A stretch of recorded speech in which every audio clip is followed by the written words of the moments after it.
Welcome to another episode of Christian Crafternoon. I'm Steve. And I'm Bev. And it's nice to have you, Bev. Steve. Is your goiter getting worse? What's happening with that? It's not a goiter. It's my new pendant. Where did you get that? Oh, at the Santee swap meet. Now, Steve, I wish he would join me in this. I love the swap meet. I go every Saturday. Yes. And this is a nutcracker. That was a total surprise. I love it. It's a nut and it's a nutcracker. And it cracks nuts. I love it. That's so great. So you simply put it on a cord, and it is the most gorgeous pendant I own. Beautiful. Next to your scutcheon, I think it's one of my favorites. I really like it. It's a tie. Yes. It's a tie for me. Good, yes. Ask me how much I paid for this. How much did you pay for it, Bev? $2. Now, normally I try to keep my fashion under a dime, but I thought I should step up. This is really worth it. It really was. So, speaking of beauty, I see you have on a new men's crafting smock from your line. Thank you for noticing. This is really gorgeous. Well, thank you. I love this fabric. So I see it's kind of a card theme? Yes, well, you know, real men always play poker. You know that I play poker. And so I just wanted to have a homage, basically, to men's poker night. Right. You know, I'm trying to really sell to the male market. So. Wait, you don't have any queens? Well, again, I thought, you know, I know that when I play poker, you know, it's always just my male friends. We never have any women there, and so I just wanted to include the kings and the jacks. Okay. I just left out the queens. Well, it's gorgeous, and I was just wondering if you had any scrap left over, because I could totally see myself wearing a scrunchie out of this. Oh, yes, I do. Oh, sure, I'm sure I do. Fantastic. That'll be the subject of next week's craft. Well, thank you so much. So, well, let's talk about our craft for today. Oh, okay. Just before we do that, I just wanted to point out the final fashion on a dime piece in Bev's collection today. Yes, I didn't even comment. I was so drawn to the nut, I didn't even comment. Oh my goodness, are those grommets? It's a curtain. Oh, wow. It's a curtain. I paid a nickel for it. So. A nickel for this whole thing? Yeah, well, yes. And you belt it, and instant kind of sarong suggestive ensemble. I love it. It would be a crime to put that on a rod. It looks so beautiful on you. It really does. Yes.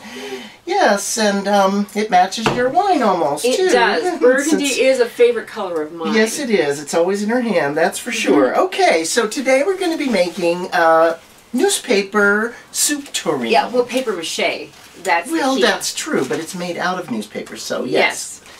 Officially, it is a papier-mâché soup tureen. But, before you touch that thing, remember. Today's newspaper inks are made soy-based. And soy is an estrogen mimic, so it will actually elevate your estrogen levels. And I don't need more estrogen. I had a fibroid tumor removed last year, and he doesn't need more estrogen. That's for sure. I don't. Kind of blame my man boobs on the soy ink, I think. Years of reading newspapers. We had a lawsuit against the newspaper for that, and we were unsuccessful. And we had to accept it. It's just the Lord's will. Yes, we did. But the lawyer was very nice, though. I enjoyed working with him. And we've become lifelong friends. So read the paper with latex gloves. Yes, so very important. What you want to do is simply tear the newspaper into strips, as we have been doing all morning. Yes. That we will then run through our flour and water mixture, making the soup tureen. Very nice. And tell everyone what the mixture is. How many parts flour to how many parts water? I don't really know. I just kind of let the spirit move me. Well, I have a very specific recipe. Bev is always just kind of, let's just do it this way or that way. But I feel you should major things. So I always do 2 cups of flour and 1 cup of water. And then I dribble water a little bit as I go, as I'm mixing with my hands until it gets just the right consistency. And you know how he dribbles it? He puts it in his mouth and he hovers over the bowl and kind of dribbles it. Just honey. a little tip for you crafters out there. I think it works really well. Oh, look at this. A bunion. If I see one more bunion, I'm going to cancel my subscription. I swear. I am so tired of seeing these medical ads with, you know, gaping gums and rotting teeth and knee replacement surgeries. I don't need to see a split open knee. I will find myself gagging sometimes over breakfast. I don't need it. I try to cut out all the bunions and all the open sores and dental work. Oh my God, that is a big taboo with her. I don't understand how people can go from, you know, a full set of rotted teeth to not all new teeth. Why is there no in between? Why can't you? You need a transition. Why can't you address your cavities as they occur? As they occur. I agree with you completely, Bev. We've talked about this. We have very similar dental views. Oh, Bevmo's 5-cent sale is happening now. Okay, honey, can you just wrap up the show? I have to go to Bevmo. I have to. No, honey, please do this for me. You know how important this is to me. Yeah, that'll save me a fortune.